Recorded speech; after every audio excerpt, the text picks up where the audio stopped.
এটা আরেকটা নদী, মাল নদী, মানে মালবাজারের পাশ দিয়ে এই নদীটা গিয়েছে। এই নদীর একটা খুব বড় ঘটনা ঘটেছিল, আপনারা অনেকেই জানেন যে পুজোর সময় হরকা বান চলে আসে সন্ধ্যের সময়, হঠাৎ করে বিসর্জনের সময়। তো হঠাৎ করে এত জল চলে আসে যে সাধারণ লোক বুঝতে পারে না এবং প্রচুর লোকের প্রাণহানি হয়। এই সেই নদী।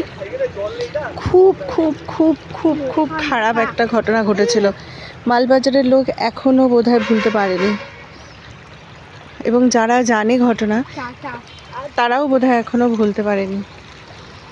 ঘটনাটি যেহেতু রাত্রে ঘটেছিল এবং কোনো ইনফরমেশন ছিল না আগে থেকে যে জলটা আসছে, তো সেক্ষেত্রে যেহেতু বিসর্জনের সময় ছিল, তো প্রচুর লোকের প্রাণহানি হয়, যার কোনো হিসেব হয়তো সরকারিভাবে সঠিকভাবে দেওয়া সম্ভব হয়নি বা দেয়নি কোনো কারণে।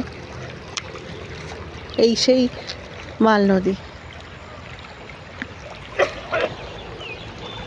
ইচ্ছা কি করো, কি করছো তুমি? পাথর নদীতে দিচ্ছ যে, ভালো লাগে? নদী ভরার চেষ্টা করছো নাকি?